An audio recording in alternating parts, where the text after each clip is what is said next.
बिस्मिल्लाहिर्रहमानिर्रहीम। आज तक के मुअज़्ज़ज़ नाज़रीन अस्सलामु अलैकुम। अब किस नंबर 40 मुलाहिज़ा फरमाएं। वो आंखें बंद किए लेटा था और कंबल के नीचे उसके सांस का खफीफ सा जीरो बम भी महसूस ना होता था। पुलिस सर्जन ने गोरकन की नब्ज़ देखने के लिए उसकी कलाई पर उंगलियां रखी। फिर उसने डॉक्टर सद्दीकी की तरफ देखा और एक झटके से कंबल हटा दिया। स्टेथोस्कोप से चेक कीजिए, पुलिस सर्जन ने कहा। तशवीश के आसार उसकी सूरत से भी अयां थे और उसके लहजे से भी। दूसरे डॉक्टर ने झुककर सीने के अंदर धड़कने वाले दिल की आवाज़ सुनने की बेसुध कोशिश की। मैं समझ गया था कि ये आवाज़ खामोश की जा चुकी है। नर्सों ने भी अंदाजा कर लिया था कि सूरत-ए-हाल यकलख्त बदल गई है। उनकी वो मुस्कुराहट काफूर हो गई जो एक बेबुनियाद एतमाद की मदर थी। डॉक्टरों के यकीन की तरह जो किसी तीसरी नर्स की मौजूदगी से यकसर मुनकर थे, लेकिन वो तीसरी नर्स अपना काम कर गई थी, जिसे सिर्फ मेरी निगाह ने देखा था या मजिस्ट्रेट की आंखों ने। वो भी इसलिए कि हम अचानक और गैर मुतवक्को तौर पर आ पहुंचे थे। अगर हम 2-4 मिनट बाद आते तो हम भी 2 ही नर्सों को देखते। उसे कमरे से जाते हुए हम भी ना देख सके थे। मेरे लाशऊर ने हंगामी तौर पर एक तस्वीर को जहन के पर्दे पर फैला दिया। He is dead, police surgeon ने किसी से मुखातिब हुए बगैर कहा। कमरे में खामोशी के चंद होलनाक सेकंड इन अल्फाज की बाज़गिश्त बनकर मौजूद रहे। आपने चंद मिनट पहले की बात की थी डॉक्टर साहब, मैंने अंग्रेजी में कहा। आदमी तो चंद सेकंड में भी मर जाता है। How this cell. वो एकदम मेरी तरफ पलटा, यूं जैसे मैंने उसकी तजलील कर दी हो। फिर उसने एक गहरा सांस लिया और अपने आप पर काबू पा लिया। वो तीसरी नर्स कौन थी मैं मालूम करूंगा और तुम उसे शिनाख्त करोगे। मैं पूरे हॉस्पिटल की तमाम नर्सों की, मिडवाइफों, ट्रेनी स्टाफ, हर वार्ड की भंगन तक को ज्वाइन अप कर दूंगा। इससे कोई फायदा नहीं होगा, मैंने सपाट लहजे में कहा। वो इनमें नहीं मिलेगी। वो जान बचाने वालों में से नहीं थी, जान लेने वालों की आलाकार थी। वो अपना काम करके जा चुकी है। 2 बेहद फर्ज शिनास डॉक्टरों और 2 बेहद स्मार्ट नर्सों की बेहद चौकस आंखों में धूल झोंक के तुम्हारा ख्याल था कि वो मेरी नज़र का धोखा थी। मैं एलोसिनेशन में मुबतला नहीं था डॉक्टर साहब, और सबूत तुम्हारे सामने है। इस ग्लूकोज की थैली को उतार लो और तजिए के लिए भेज दो, लेकिन रिपोर्ट अभी इसी वक्त मुझसे ले लो। इसमें कोई मुहलक जहर शामिल कर दिया गया था जो कतरा कतरा ग्लूकोज के साथ खून में शामिल होता रहा। 5 सीसी का एक इंजेक्शन अगर साइनाइड हो तो कितनी देर में एक आदमी की जान ले सकता है फौरन, और इस महलूल में शामिल हो तो ज्यादा से ज्यादा 1 मिनट। पुलिस सर्जन ने ग्लूकोज की थैली उतार ली। Are you a doctor? वो खिफत ज़दा लहजे में बोला। No but I am not an idiot either. मैंने कहा चेक इट। क्या इसमें कोई सुराख है इंजेक्शन का? और इस महलूल में से कड़वे बादामों की बू आ रही है। ये कत्ल का केस है और कत्ल आप सब की मौजूदगी में हुआ है लेडीज एंड जेंटलमैन। सुराख डॉक्टर सदीकी ने दरियाफ्त किया। नन्ना सा ये सुराख महलूल की सतह से जरा ऊपर था। पुलिस सर्जन ने थैली का किनारा काट के महलूल को सूंघा। साइनाइड। उसने इकरार में सर हिलाया।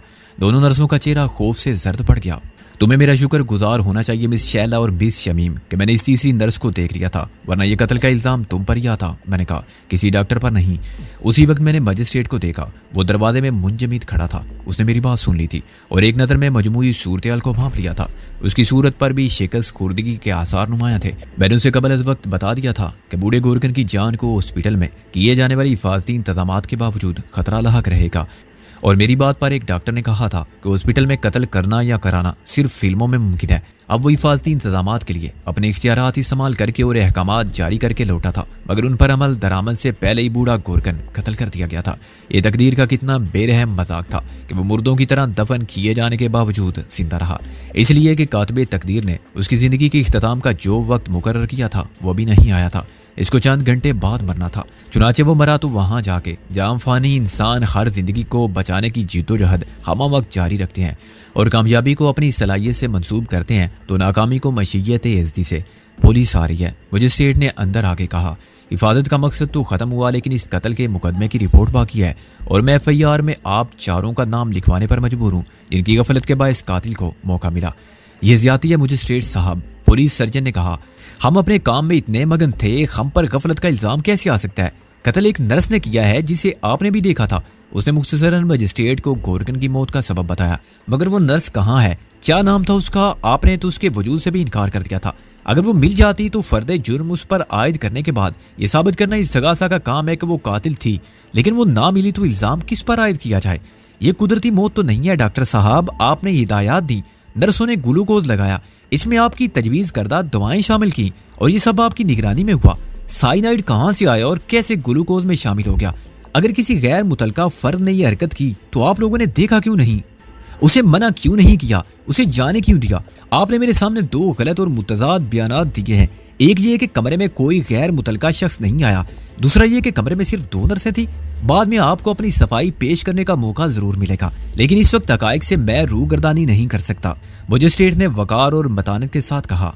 फिर वो मुझसे मुखातिब हुआ। मैंने अभी मिस्टर डी सिल्वा को फोन किया था। वो उस्ताद पेड्रो नाम के किसी शख्स से वाकिफ नहीं, लेकिन वो खुद आ रहा है। उसने कहा है कि वो कानून की मदद के लिए हर वक्त हर जगह हाजिर हो सकता है। परफेक्ट, मैंने तलखी से कहा। हर मुहज़्ज़ब, शाइस्ता और तालीम याफ्ता शख्स की तरह वो कानून से ताउन को अपना इखलाकी फ़र्ज समझता है, इसलिए कि अब कानून से डरने की ज़रूरत नहीं और ख़तरे की कोई बात नहीं है। उसने ये भी नहीं कहा कि मजिस्ट्रेट साहब मेरे लिए समन वारंट कुछ नहीं।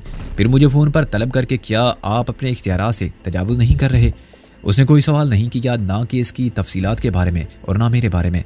मजिस्ट्रेट बोला कि मैं मजिस्ट्रेट हूँ भी या नहीं, ये बात मेरे लिए वाकई हैरान कुन थी। उसने मुझे चौधरी दिलावर के ऑफिस का नंबर भी दिया और चौधरी दिलावर ने भी कहा होगा कि जनाब अली खम तो हुक्म के गुलाम है, लेकिन ये उस्ताद पेड्रो क्या भला है? मैंने कहा आप इनके किरदार, मेरा मतलब है इनको अच्छी तरह जानते हैं? मजिस्ट्रेट बोला अगर मैं दावा करूं कि मुझसे बेहतर ना इनको कोई जानता है और ना जान सकता है तो इसमें कतई मुबालगा ना होगा। मैंने कहा आधे घंटे बाद जब लाश मुर्दा खाने पहुंचाई जा चुकी थी और पुलिस वाले ज़ाब्ते की कार्रवाई में मसरूफ थे तो पहले डी सिल्वा नमूदार हुआ। उसने बेहतरीन सूट पहन रखा था और बैच करती हुई टाई बड़े सलीके से बांध रखी थी। वो कार की चाबियां घुमाता पूरे एतमाद अंदाज में कदम उठाता, बेनियाजी से इधर उधर देखता, हमारे करीब आकर रुक गया। तुम? उसने थोड़ा सा हैरान होकर कहा। तुम मजिस्ट्रेट कब से बन गए? तुमने ये फ़ोन का बेहुदा मजाक किया था। मजिस्ट्रेट मैं हूँ, मैंने फ़ोन किया था। मजिस्ट्रेट ने कहा ओह, वो तेजी से पलटा। माफ़ कीजिएगा, मैं समझा आप डॉक्टर होंगे, ये तो कोई पुलिस केस लगता है। जी दरअसल जहाँ एक मरीज को किसी ने दवा में जहर मिला के हलाक कर दिया है। मजिस्ट्रेट बोला वो एक बूढ़ा गोरकन था जिसे कल रात किसी ने कब्र में जिंदा दफन कर दिया था। आज इस कब्र को खोदा गया तो वो जिंदा निकला, चुनाचे उसे यहाँ भेज दिया गया। ये तो मुआवजा हो गया। डी सिल्वा बोला कब्र किस सिलसिले में खोदी गई थी? मिस्टर सिकंदर बख्त के वालिद की लाश निकाल के पोस्टमार्टम करना था। मजिस्ट्रेट बोला लेकिन लाश नहीं मिली। नहीं मिली का क्या मतलब है? डी सिल्वा ने अपना सुकून और बेनियाजी का अंदाज बरकरार रखा। वो किसी और की कब्र थी। चशमदीद गवाहों के बयान के मुताबिक कब्र की निशानदेही गलत नहीं हुई थी। मजिस्ट्रेट बोला उनको अब भी यकीन है कि कब्र वही थी, किसी ने उसमें से लाश यूं समझ लीजिए चुरा ली और ये काम गोरकन से कराने के बाद उसको दफन कर दिया। हाई सी, डी सिल्वा ने हैरत से सीटी बजाई और चाबी जेब में डाल दी। मैंने उसकी अदाकारी और खुद एतमादी का दिल में एतराफ़ किया।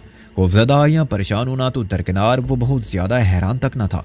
उसकी हैरत वाजबी सी थी, जैसे ये रोज़ होने वाले जराइम में से एक जुर्म की खबर है। लोग हर रोज़ कत्ल होते हैं और करते हैं, हादसात में मारे जाते हैं और अंदर के सफ़े पर अखबार में चंद सतूर की खबर किसी के लिए सदमे, ताज्जुब या दिलचस्पी का बायस नहीं होती।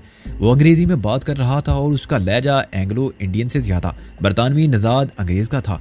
मुझे मिस्टर सिकंदर बख्श से हमदर्दी है, लेकिन ये बताइए मुझे किस सिलसिले में तलब किया गया है? मिस्टर डी सिल्वा, मजिस्ट्रेट ने कहा यह सवाल आपने फ़ोन पर क्यों नहीं किया था?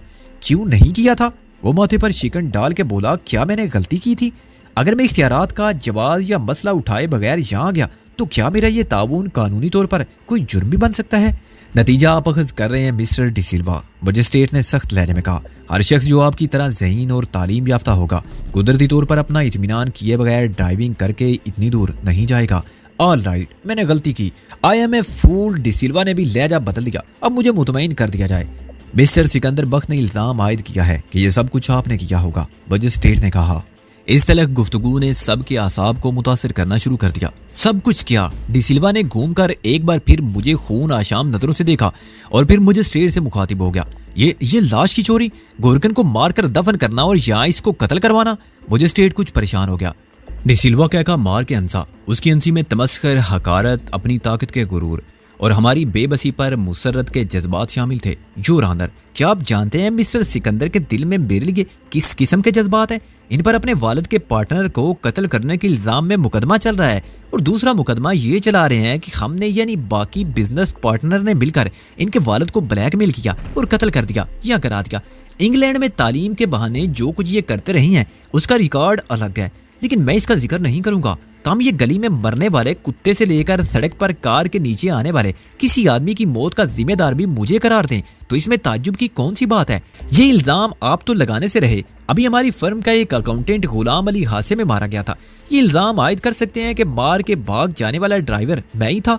This is a dam fact. मैंने शिद्दत जज्बात से बेकाबू होकर कहा, और फर्म तुम्हारी नहीं है, तुम पार्टनर नहीं मुलाजिम हो, समझे? मगर फैक्ट जो तुम कहते हो वो फैक्ट होती है। वो फिर हकारत से हंसा।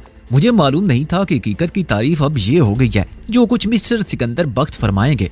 आप दोनों बकवास बंद करें। मजिस्ट्रेट ने बरहमी से कहा, मिस्टर डी सिल्वा, मैं जानता हूँ कि हकीकत का सबूत मिलना चाहिए और किसी के इल्जाम आयद कर देने से कोई मुजरिम नहीं बन जाता। मुझे सिर्फ जवाबी बयान चाहिए, यस या नो। नो, 100 मरतबा नो, 1000 मरतबा नो, डी सिल्वा ने मुतासर हुए बगैर कहा। वाह जी वाह, 100 मरतबा नो हो गए, 900, 100 मरतबा 1000 हो गए, कितने? हाँ, 9000। चौधरी दिलावर ने अपने मखसूस लहजे में कहा, और तभी हमें एहसास हुआ कि वो कमरे में मौजूद है। किसी को उसके अंदर आने की खबर नहीं हुई थी, और मेरा अपना ख्याल है कि वो दरवाजे से दाखिल होते ही स्क्रीन के पीछे खड़ा हो गया था। हॉस्पिटल के अमले ने लाश के गिर्द लकड़ी के स्टैंड वाला पर्दा खड़ा कर दिया था, जो लाश के मुर्दा घर जाने के बाद भी मौजूद था। न जाने कब से वो तमाम गुफ्तगू सुन रहा था, और बिल्कुल सही वक्त पर उसने ड्रामाई अंदाज में सामने आके ये जाहिर किया जैसे वो अभी अभी पहुंचा है। इस किरदार की तरह जो पसे पर्दा डायलॉग सुनता रहे और ऐन उस वक्त नमूदार हो जब उसके डायलॉग बोलने की बारी आ जाए। क्या किस्सा चल रहा है यहाँ? ओह, उसने ओ को खींचकर हैरानी और मुसरत का इजहार किया। यहाँ तो अपने सिकंदर साहब भी मौजूद हैं, मजिस्ट्रेट फिर आप ही होंगे, क्यों जनाबे आली? मजिस्ट्रेट ने फिर वही सवाल दोबारा दिलावर से पूछने की गलती नहीं की। उसने डिसिल्वा से किया था। वो समझ गया था कि संजीदा रह के भी गैर संजीदगी से बात करने वाला ये शख्स उसको चुटकियों में उड़ा देगा। उसने कम से कम अल्फाज में बता दिया कि उसे क्यों तलब किया गया है। वो कुछ देर यूं खड़ा रहा जैसे बात को ज़हन में बिठाने की सख्त कोशिश कर रहा है, और वो मामूली अकल और जहानत का बालिग शख्स है जिसके लिए गैर मामूली बात को समझना मुश्किल मसला बन जाता है। फिर वो आहिस्ता आहिस्ता मेरी तरफ पलटा। अपने सिकंदर साहब, मजिस्ट्रेट साहब ना होते तो मैं कहता आप बकवास फरमा रहे हैं, मगर ये गुस्ताखी मैं इनकी शान में कैसे कर सकता हूँ? वो ठहरे हुए लहजे में रुक रुक के बोला, फिर भी आपसे तो पूछ सकता हूँ, बंदा परवर के गुलाम के बारे में आपने ये कैसे फरमा दिया? ये राय आपकी मेरे बारे में? आप तो मेरे बराबर के पार्टनर हैं। मेरे खिलाफ ये अदम एतमाद का इजहार उसने अफसोस से नफी में सर हिलाया। अल्लाह मुझे माफ करे कि खलके खुदा मुझे क्या समझती है, और आपको भी माफ करे। मालूम नहीं किसने आपको वर्गलाया है ताकि शराकत टूट जाए, या आप खुद इतने आकबत नादेश हैं। मैं इतना जलील और बेजमीर नहीं हूँ अपने सिकंदर साहब। उसका दुख भरा लहजा और रिक्कत अमेज अंदाज गुफ्तगू ड्रामा थे। उसकी पूरी शख्सियत एक ड्रामा थी, मगर उसको हकीकत से अलग करके देखना हर एक के बस की बात ना थी। मजिस्ट्रेट अब मुझे मुलामत अमेज नजरों से देख रहा था। उसको यकीन आने लगा था कि मैं वाकई एक कम अकल, नौजवानी के जज्बात से मगलूब हो जाने वाला कीना परवर आदमी हूँ। इस वक्त मजीद मुश्तइल होना अपनी कमजोरी का एतराफ़ करने के मुतरादिफ था, चुनांचे मैंने किसी रद्द अमल का इजहार नहीं किया। दिलावर साहब, ये जज्बात का नहीं कानून का मसला है, मैंने कहा। इसमें हमारे ज़ाती ताल्लुकात या कारोबारी ताल्लुकात कहीं नहीं आते। एक बयान मैंने दिया था, दूसरा आपने दे दिया। ये सिर्फ इब्तदाई तफ्तीश है। आपको पूरा हक हासिल है कि मुझ पर हिद्दत की इज्जत के हर जाने का दावा दायर कर दें। मुदई और मुदा अलई की हैसियत से सबूत और दिफा के मामलात को मुझ पर छोड़ दें। फिर मैं मजिस्ट्रेट से मुखातिब हुआ। मेरा ख्याल है अब आप मुझे इजाज़त देंगे। ज़ाब्ते की इस कार्रवाई में मेरी मौजूदगी की अब ज़रूरत नहीं रही। मोहसिन ने, जो बिल्कुल खामोश और अलग थलग खड़ा था, मेरे इशारे के जवाब में सर हिलाया और हम दोनों दरवाजे की तरफ बढ़े। मजिस्ट्रेट साहब, मोहसिन ने दरवाजे में रुक कर कहा, मैंने अभी एक नर्सिंग आर्डर ली से सुना है कि गोरकन की जेब में से 1000 रुपए निकले हैं। 100 के 10 नोट आपको उनको साइन कर दें, क्योंकि हो सकते हैं इन पर फिंगरप्रिंट मिल जाएं। बैक वक्त डिसिल्वा और चौधरी दिलावर ने एक दूसरे की तरफ देखा। एक लम्हे के 1000वें हिस्से के लिए उन दोनों का रंग उड़ गया था, और अगर फिंगरप्रिंट मिले तो मुआवजे के लिए आप तीसरी नर्स के वजूद को ज़हन में रखें। मैंने उस इंस्पेक्टर से कहा जो मोहसिन की बात पर हमारी तरफ मुतवज्जो हो गया था। हो सकता है एक जनाना फिंगरप्रिंट मिस्टर डिसिल्वा की सेक्रेटरी के हों, जो किसी सुरेंज या ग्लूकोज को बैग या कमरे में और दरवाजे के हैंडल पर मिल जाए। क्या नाम है उसका? डिसिल्वा साहब, जरा बता दीजिएगा पुलिस को। खुदा हाफिज।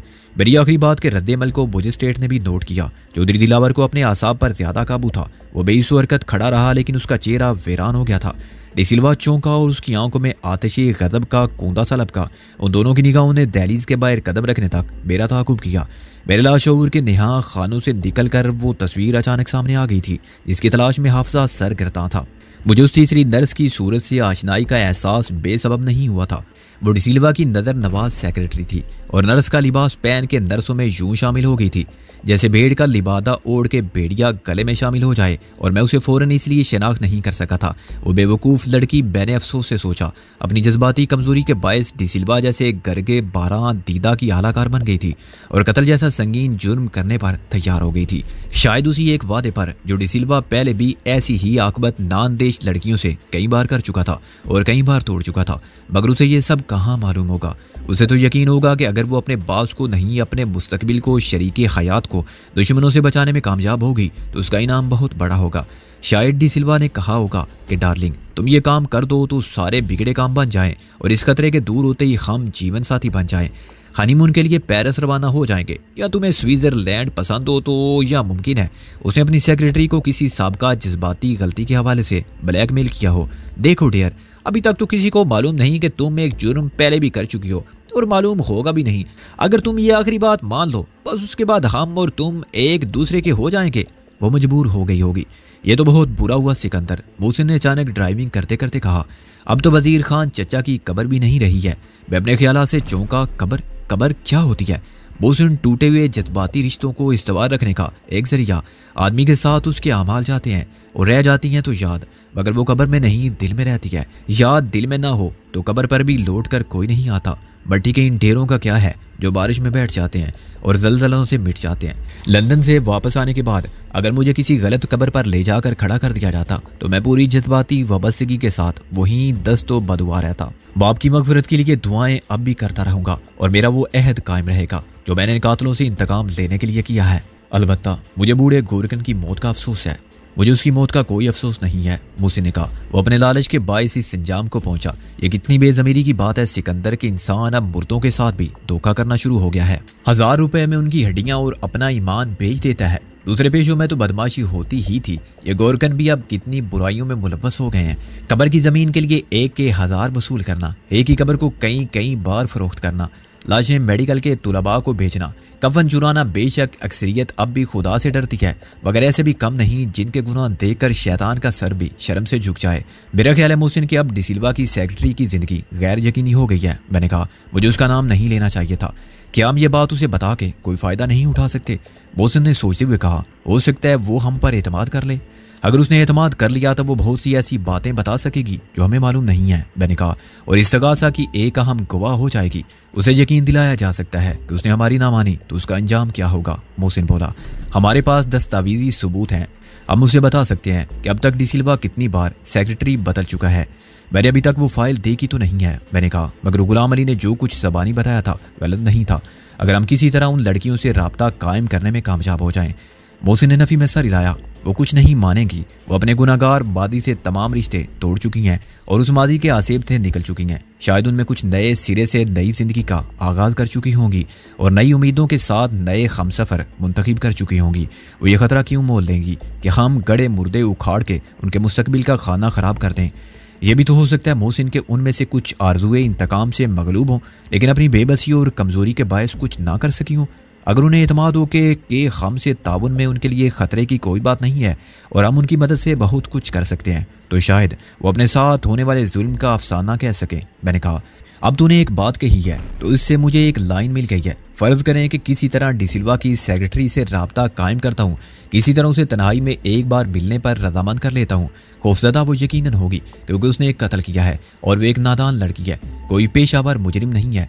एक बार वो मिलने आ गई तो मैं उसे बहुत कुछ बता दूंगा। मसलन ये कि मैंने उसे नर्स के रूप में भी शिनाख्त कर लिया था और अब उसकी ज़ात को कितने संगीन खतरात दरपेश हैं। डिसिल्वा के किरदार को बेनकाब करके मैं उसे समझा सकता हूँ कि अब खुदा के बाद हमारे सिवा उसको बचाने वाला कोई नहीं है। अगर उसने एतबार ना किया तो मैं उसको डिसिल्वा की किसी साबका सेक्रेटरी से मिलवाने का इंतजाम करूंगा और उसके बाद वो हमारा साथ देने पर मजबूर हो जाएगी और हम उसे तहफ़्फ़ुज़ या तहफ़्फ़ुज़ की ज़मानत कैसे फराहम करेंगे, ये बात में सोचेंगे। मैंने कहा, खुदा की दुनिया बहुत बड़ी है। एक लड़की को छुपाना मकसूद हो तो एक गोशा काफ़ी होता है जो कहीं ना कहीं मिल जाएगा। वैसे भी मारने वाले से बचाने वाला खास ज़बरदस्त होता है। हम नेक नीति से उस लड़की को बचाना चाहते हैं जो नादानी के बायस सफाक और पेशावर मुजरिमों के जाल में फंस गई हैं। अगर हम उसकी मदद से मुजरिमों को कैफरे किरदार तक पहुंचाना चाहते हैं तो भी ये कोई गलत मकसद नहीं है।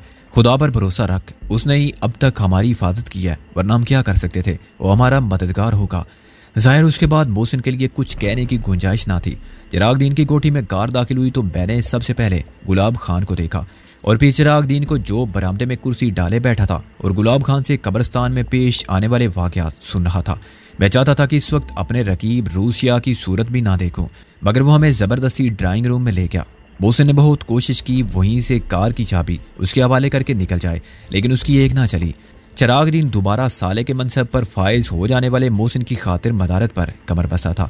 तब हम करहन हमने चाय पी और इसी दौरान में चिरागदीन के सवालात के जवाब भी मजबूरन दिए। वो सख्त हैरानी और परेशानी का इजहार करता रहा।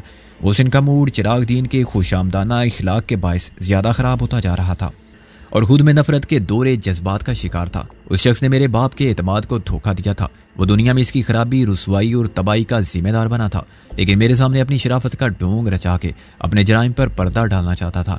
उसने मेरे बाप की कमाई से गबन करके ये सब कुछ खड़ा किया था जो दुनिया में शराफत और इज्जत की सनत था, और फिर उसने अपने आका को अपना गुलाम बना के मजीद तहकीर और तजलील का नाकाबिल तलाफी जुर्म किया था, और अब वो मेरी मोहब्बत का खून करना चाहता था। बेशक फौजिया को एक बार अपनी ज़िंदगी पर इख्तियार से महरूम करने के बाद मुझे यह हक हासिल नहीं रहता था कि उसके मुस्तकबिल के किसी फैसले की राह में खायल हो सकूं, मगर फौजिया ने कहा था कि वो मुझे भूल के जीने की मजबूरी को कबूल कर लेगी, मगर चिरागदीन से शादी करके जीना कबूल नहीं करेगी। मैंने फौजिया के अरमानों का खून किया था तो एक अजीम तर मकसद की खातिर, लेकिन मैं किसी और को फौजिया की ज़िंदगी से खेलने की इजाज़त नहीं दे सकता था। मेरे बाप के बाद चिरागदीन को फौजिया की जान लेने की मोहलत देना मेरे लिए नामुमकिन था। अभी तक मैंने तय नहीं किया था कि चिरागदीन को सज़ा क्या दी जाए, क्योंकि उससे पहले दूसरे मुजरिम थे जिनसे पहले निमटना बहुत ज़रूरी था। लेकिन मैं महसूस कर रहा था कि चिरागदीन की सज़ा को इल्तवा में रखना भी मुश्किल से मुश्किल तर होता जा रहा है। मोहसिन के जज्बात भी मुझसे मुख्तलिफ ना थे और वो साफ कह चुका था कि फौजिया को जिंदा रखने के लिए वो चिरागदीन को कत्ल कर देगा। अभी तक उसने मुझे बताया नहीं था वो इस मसले से कैसे निमटना चाहता है, मगर उसके अज़ाइम भी खतरनाक थे। अचानक मोहसिन ने गुलाबदीन को 10 का नोट देकर कहा, एक पैकेट सिगरेट का ले आओ। मालूम है ना कि मैं कौन सी सिगरेट पीता हूँ? 3 कासिल। 20 का पैकेट मिलेगा, 10 का नहीं। 3 कासिल? गुलाब खान ने तजब्जुब के साथ कहा। इधर तो शायद ही मिले, तो स्टेशन तक हुआ हो। मोहसिन ने कहा, तकलीफ तो होगी तुम्हें। बात तकलीफ की नहीं थी, सिगरेट मेरी जेब में भी मौजूद थे। 3 कासिल इन दिनों नापेद हो गए थे। चुनाचे मोहसिन का मकसद सिर्फ चौकीदार को घर से रुखसत करना था। मिस्टर चिरागदीन आलादीन, मोहसिन ने चौकीदार के जाते ही कहा, मुझे तुमसे एक ज़रूरी बात करनी थी, इसलिए मैंने गुलाब खान को बाहर भेज दिया है। चिरागदीन पहले थोड़ा सा बुरा मानने के बावजूद मुस्कुराया, फिर उसने महसूस किया कि ये साले का मजाक नहीं था, और मोहसिन की लहजे की मतानत और उसकी सूरत देखकर वो चौकन्ना हो गया। ऐसी कौन सी बात है मोहसिन मियाँ? मैं लगी लिपटी रखने का कायल नहीं हूँ, मोहसिन ने उसी लहजे में कहा, इसलिए साफ बात सुन लो। मुझे फौजिया से तुम्हारी शादी मंजूर नहीं। चिरागदीन की सूरत पर 12 बज गए थे। वो कुछ देर मोहसिन को यूं देखता रहा जैसे उसकी बात को समझने की कोशिश कर रहा हो, फिर उसकी निगाह मुझ पर आके ठहर गई, लेकिन उसे ज्यादा मायूसी हुई। मेरी आंखों में उसके लिए नफरत के जज्बात शदीद तर थे। मैं तुम्हारी बात समझा नहीं मोहसिन मियाँ, उसने कुछ देर बाद कहा। वो अब संभल गया था। मिस्टर सी डीन, मैंने अंग्रेजी में तो बात नहीं की, मोहसिन ने तलख लहजे में कहा। सवाल यह है मिस्टर मोहसिन कि आप कौन होते हैं ये रिश्ता मंजूर या नामंजूर करने वाले? चिरागदीन ने तेज होकर कहा। मैं फौजिया का बड़ा भाई हूँ, मोहसिन ने सुकून से कहा। क्या तुम्हें मालूम नहीं है? लेकिन तुम उसके सरपरस्त नहीं हो, तुम वालदैन के फैसले को नहीं बदल सकते और ना मेरे फैसले को, समझे? चिरागदीन बोला। समझ गया, मोहसिन ने कहा, और तुम भी अच्छी तरह समझ लो कि मेरा फैसला क्या है।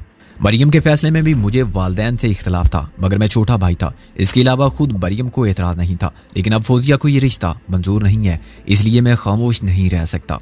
फौजिया को ये रिश्ता मंजूर नहीं? चिरागदीन ने अपने आप से कहा। हाँ, ये बात खुद उसने मुझसे कही है कि वो मर जाएगी लेकिन तुमसे शादी नहीं करेगी, इसलिए मैं तुम्हें बता रहा हूँ कि मैं तुमको कत्ल कर दूंगा, लेकिन ये शादी नहीं होने दूंगा।